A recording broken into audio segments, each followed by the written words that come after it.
Vous écoutez Colombie Carnet Voyage, une émission des colombisurmesure.com. Alors, bienvenue au 3e épisode de Colombie Carnet Voyage. Moi, c'est Braulio et aujourd'hui, je vous invite à aborder 15 questions importantes justement à analyser avant de faire et organiser son voyage en Colombie. Donc, bonne écoute. On commence avec la toute première question. Quels sont les documents de voyage nécessaires pour entrer en Colombie ? Tout d'abord, c'est évident, mais il faut le dire, c'est un passeport valable justement avec plus de 6 mois de validité. Et voilà, en général, en Colombie, ça va être que ça, surtout si on planifie à rester plus de 90 jours. C'est vrai, on peut faire des extensions et justement, forcément, on pourra faire des visas si vous planifiez de rester plus de temps, mais ce n'est pas le cas pour les gens qui viennent juste visiter. Alors, en plus de cela, les douanes colombiennes vous demandent de justement remplir un formulaire nommé le chèque MIG. Ça va être justement un document pour prévenir le système de migration en Colombie que vous allez faire justement une visite. Donc, ensuite, deuxième question, quelle est la meilleure période justement pour visiter la Colombie ? Alors, ça va dépendre exactement de vos plans, vos destinations et vos intentions dans le pays. Mais en général, la Colombie, c'est un pays qui a le même climat toute l'année. Alors, la meilleure période dépend plutôt de quels sont vos plans. Quel type de festival vous voulez justement visiter ou découvrir. Alors, quel type d'activité vous êtes censé faire. Alors, est-ce que vous voulez faire un trek dans la côte Pacifique ? Je vous préviens, justement, la côte Pacifique, c'est l'endroit avec la nature la plus splendide du pays. Par contre, c'est le coin le plus humide. D'accord ? Alors, vous y aurez justement le plus de précipitations. Alors, c'est vrai aussi, il y a des mois qui sont censés avoir un petit peu plus de précipitations, fin juin jusqu'à septembre, même si c'est la plus haute saison où beaucoup de gens du monde entier viennent et préfèrent justement faire la Colombie parce que finalement, c'est bien ensoleillé, c'est bien sympa. Sont censés justement être de mois avec une meilleure concentration de précipitations en fonction des destinations. Je fais la parenthèse. Donc justement, vos plans vont changer en fonction de quelle disponibilité de temps vous avez ou quelle justement destination vous aurez comme dans vos intérêts. Et donc en fonction de ça, justement, on aura plus ou moins différentes recommandations selon la période. D'accord ? Troisième question, quels sont les vaccins recommandés avant de voyager en Colombie ? C'est simple, ça dépend à qui on fait aussi, mais le vaccin de la fièvre jaune, la malarie et finalement des vaccins liés aux maladies de transmission par le moustique sont en général les plus courants et les plus demandés. Dans les douanes, en général, on pourrait éventuellement vous demander par rapport au carnet vaccination uniquement de la fièvre jaune. Aujourd'hui, la vaccination de Covid n'est pas quelque chose de demandé. Donc, jusqu'à là, on a tout couvert. C'est ça exactement concernant les vaccins pour entrer en Colombie. Question numéro 4. Comment est le climat en Colombie et quelle tenue on recommande d'importer ? Alors, le climat va en fonction des altitudes en Colombie.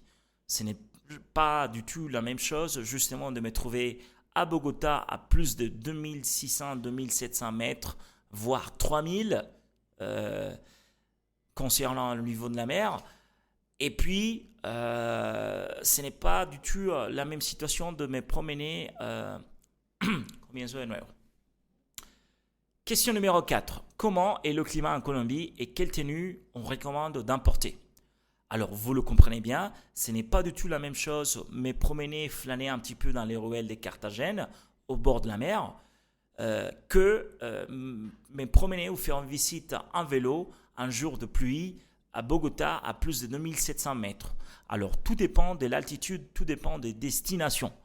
On recommande être préparé pour tous les climats en Colombie, porter avec soi une casquette, un bon chapeau, un bon parapluie ou coupe-vent et finalement être préparé à toutes sortes de climats, des baskets sportives au moins 2 paires, et finalement si vous êtes censé à faire des treks de type le Cerro Kennedy à la Sierra Nevada de Santa Marta ou même la Cité perdue, il est fondamental justement d'avoir des chaussures des marches bien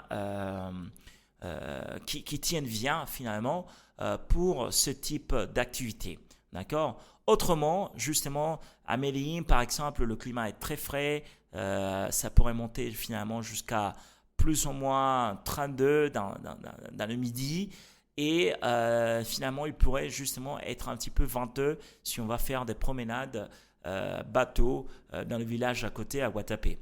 Par contre, justement, à Carthagène, on va avoir des préférences des vêtements très très très légers, ce qu'on appelle des vêtements un peu playero ou un petit peu de type ouvert, frais, du lin, du soie, quelque chose de très léger justement pour pouvoir profiter et ne pas être justement bloqué du climat. Alors, en ce qui concerne notre 5e question, quels sont les endroits incontournables à visiter en Colombie? Forcément, ça dépend des intérêts. On pourrait organiser tout un voyage justement autour de éviter les points les plus touristiques ou justement on pourrait faire exactement le but de faire les destinations les plus réputées mais ne pas le faire comme les autres. Alors, je dirais qu'à la base, facilement entre 3 et 5 sites si je fais une petite liste.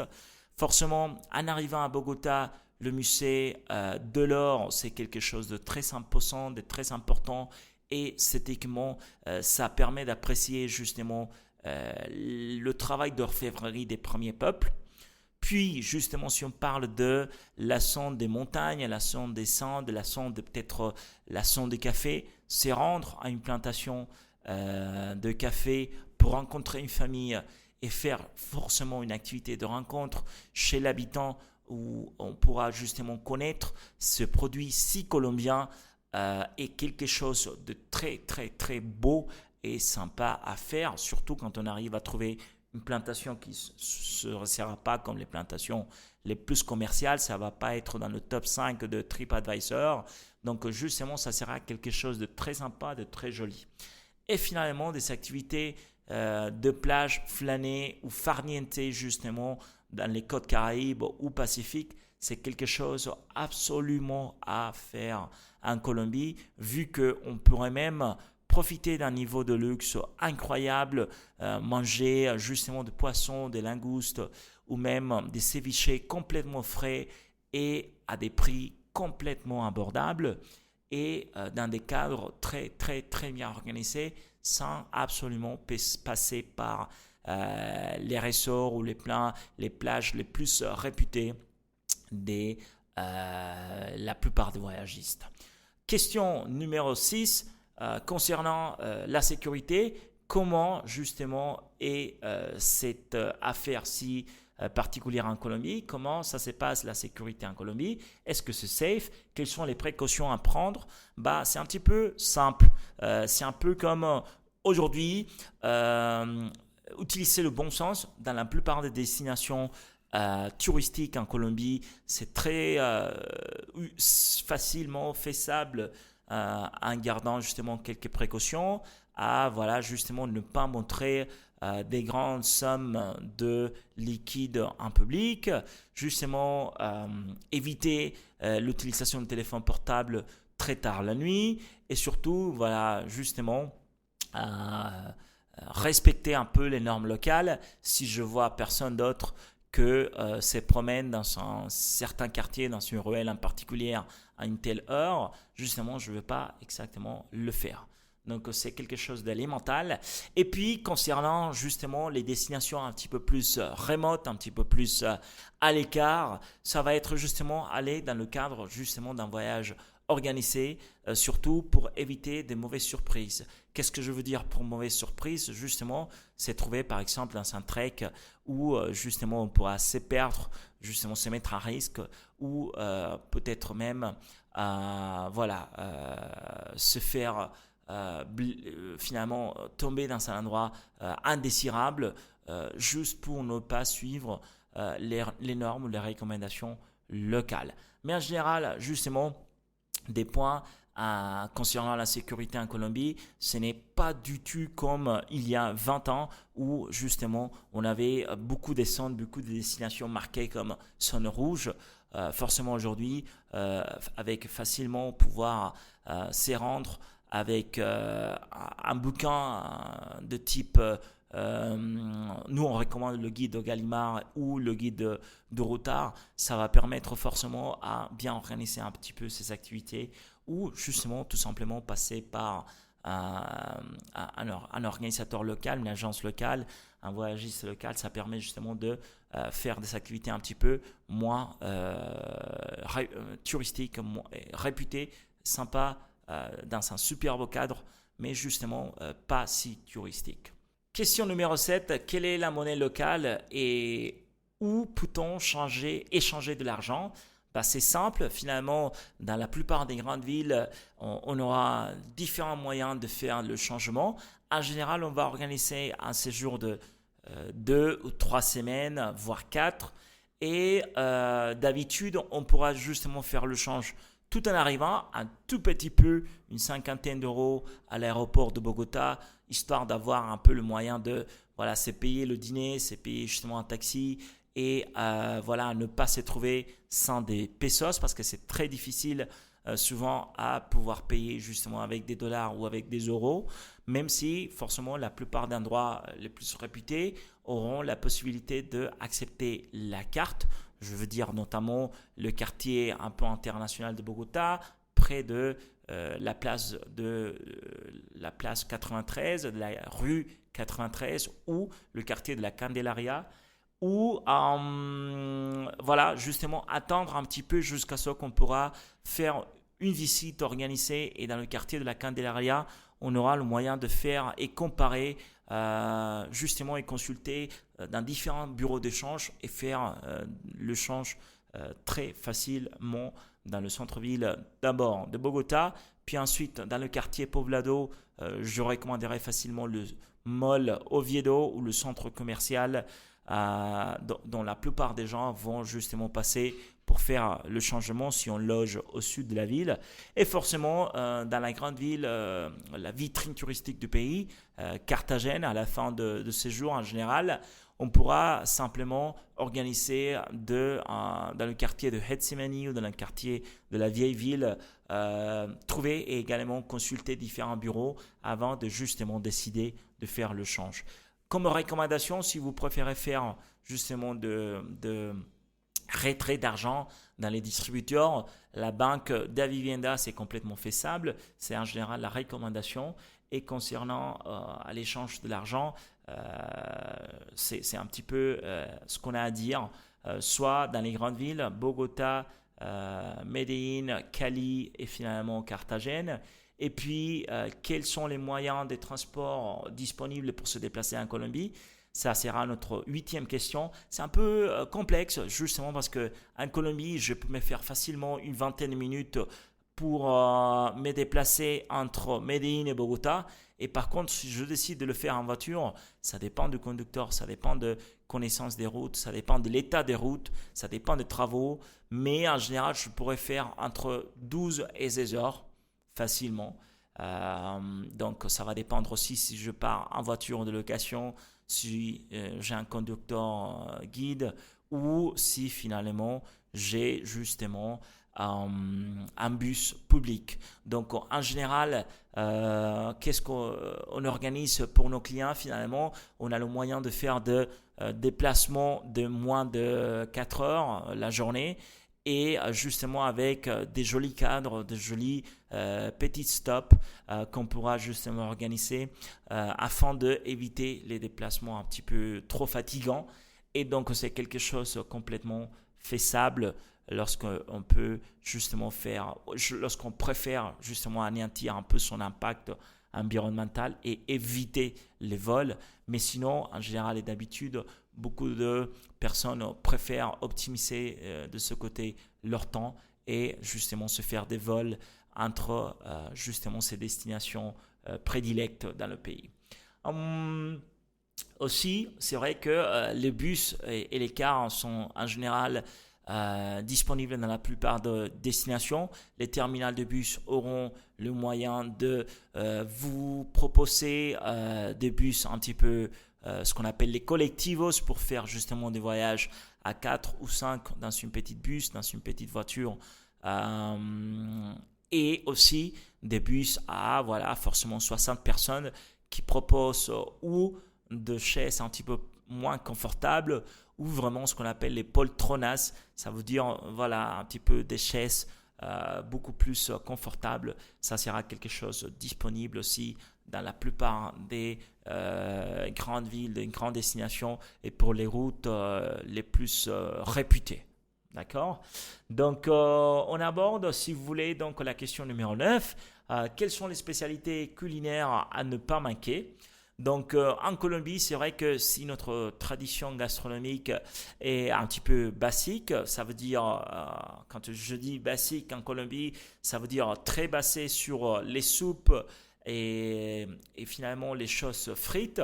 J'ai forcément peut-être 5 choses à vous recommander aujourd'hui. Forcément, la soupe typique de Bogota, c'est la soupe qu'on appelle le ajiaco. Justement, ça va être justement un potage très, très particulier, justement avec 3 types de pommes de terre différentes. On va justement créer cette soupe justement on donne de goût à partir de justement une plante très goûteuse qui va être justement le groupe principal justement de cette soupe. C'est une soupe au poulet à laquelle on va rajouter du crème au lait et de capre. Ça va être le plat principal de la région de Cundinamarca, dont justement Bogota se trouve. Et finalement, c'est un plat assez goûteux. Si on le goûte dans un beau resto, on aura forcément des adresses dans notre... si vous rajoutez à notre newsletter. Et puis, le plat national est composé justement des différentes choses.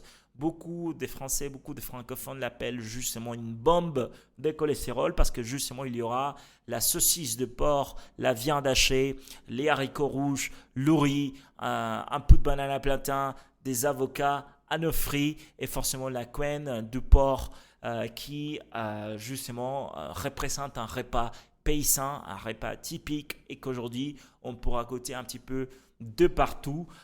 C'est un repas qui est quand même est assez copieux et qui représente pas mal justement cette tradition paysanne des personnes qui partaient travailler, bosser très très tôt le matin. À 4 heures du matin, se réveiller. Ils ne mangeaient pas tellement. Ils mangeaient une petite quelque chose et le midi étaient forcés justement à manger quelque chose de beaucoup plus solide. C'est le deuxième plat, la deuxième recommandation. Troisième, forcément à Carthagène, les arepas de huevos. Ça va être une galette de maïs en général avec justement un œuf frit et quelque chose à l'intérieur, peut-être viande ou bœuf haché. C'est quelque chose qu'on pourra goûter mieux quand on goûte la version street food dans les ruelles de Carthagène. Mais il y a forcément des restaurants qui proposent un peu une version un petit peu plus élevée, un petit peu plus, on va dire, qualité et un peu moins gras. Donc c'est quelque chose à ne pas rater. Ça fait 3. Quatrièmement, passer absolument faire une dégustation des fruits dans un marché typique, soit à Cali, soit dans la ville de Medellín, soit au plus grand marché du pays, la place de Palo Quemao à Bogota. Et pourquoi pas, faites-le aussi justement des petites découvertes culinaires, peut-être pas liées tellement aux fruits à Carthagène, mais aussi le marché de Bar-sur-Taux, aussi une expérience quand même particulière et intéressante. Les 3 premiers plutôt liés à tout ce qui est justement les produits qui viennent de la terre. La troisième, c'est plutôt une découverte quand même riche perspective du côté de la côte Caraïbe. Donc, ça va être ma 4e recommandation. Donc, forcément, se faire une petite dégustation des fruits lorsqu'on passera dans les grandes villes du pays.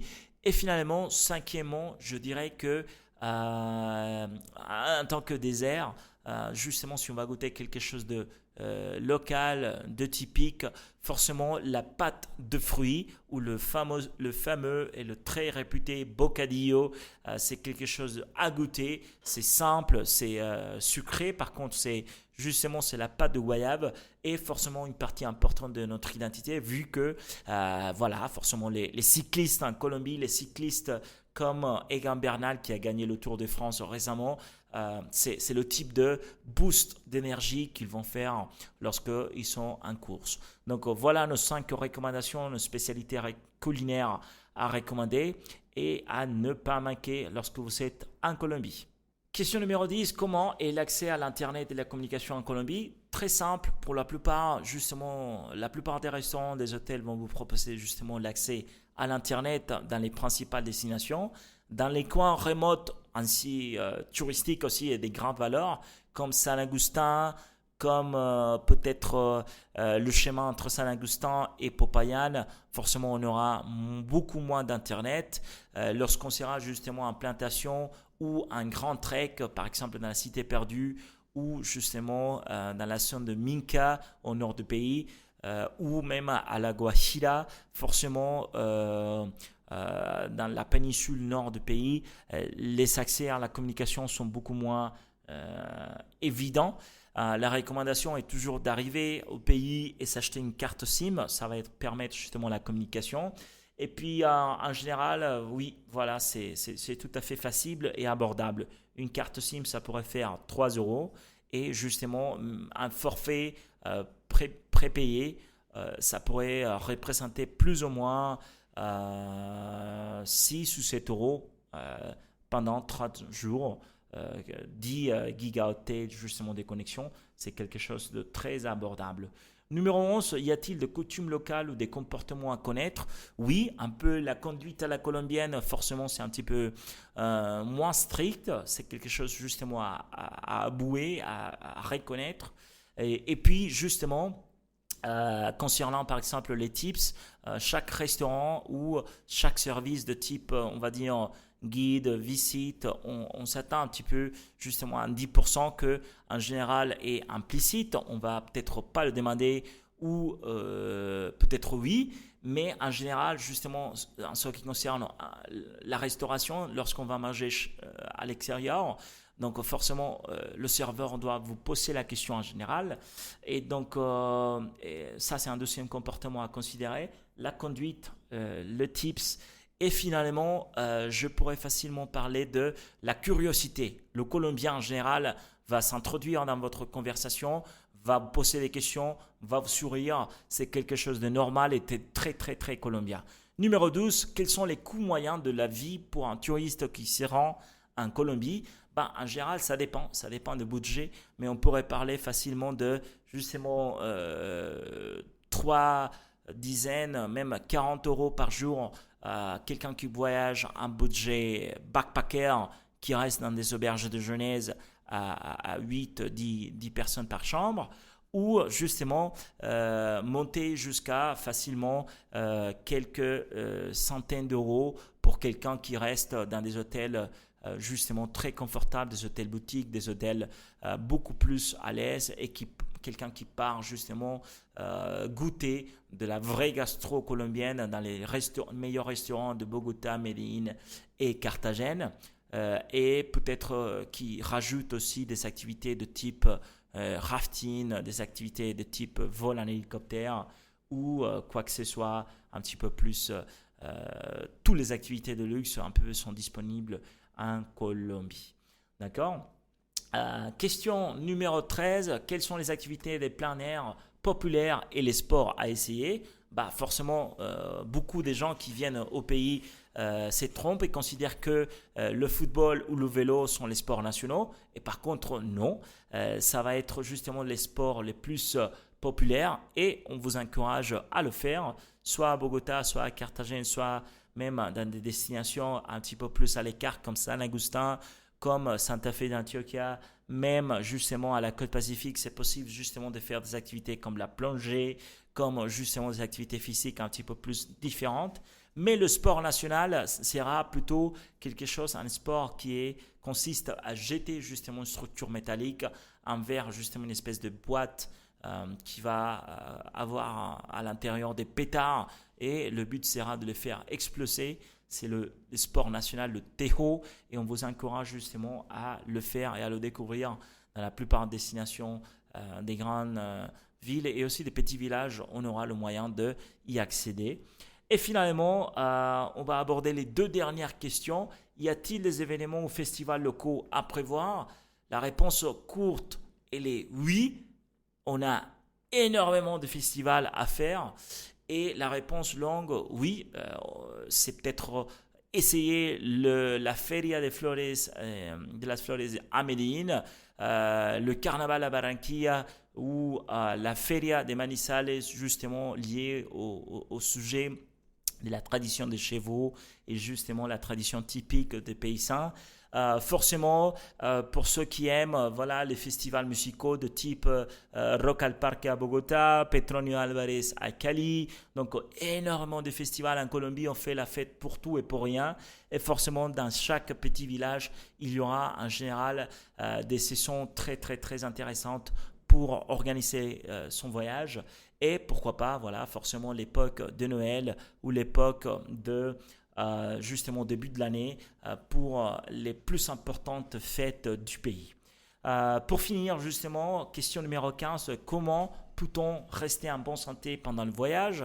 Justement quelque chose de très important qu'on a comme recommandation pour nos voyageurs, c'est d'éviter un petit peu la consommation de l'eau de robinet, parce que forcément, même si dans quelques villes, justement, c'est de l'eau potable, vous n'aurez pas justement les mêmes standards. Et donc, finalement, c'est l'une des justement recommandations à éviter ce type de consommation. Partez toujours avec votre gourde, partez toujours avec une bouteille d'eau achetée au supermarché et ça va être justement l'une des recommandations les plus importantes en concernant votre santé. Et puis forcément, des choses qui sont plutôt liées au bon sens. Faites toujours attention aux drinks lorsque vous irez justement en soirée. Justement, faites en sorte de justement toujours prendre soin d'utiliser la protection solaire, les crèmes solaires, les casquettes, les chapeaux, parce que c'est justement l'un des plus communs maladies qu'on voit chez nos voyageurs. Les coups de soleil, c'est quelque chose à considérer lorsqu'on se rend en Colombie. Voilà, chers amis, ça a été donc 15 questions qu'on a abordées avant d'organiser son voyage en Colombie, en espérant justement que ça a clarifié, ça a permis justement une vision, une perspective de petits détails, justement, avant de commencer à jeter un œil aux destinations, aux activités de vos intérêts, à vos passions, justement, lors de voyages. Et finalement, si vous voulez justement se mettre en contact avec un voyagiste local, n'hésitez pas à contacter colombisurmesure.com. On vous laisse les informations et jusqu'à la prochaine, prochaine émission de Colombie Carnet Voyage. Merci beaucoup.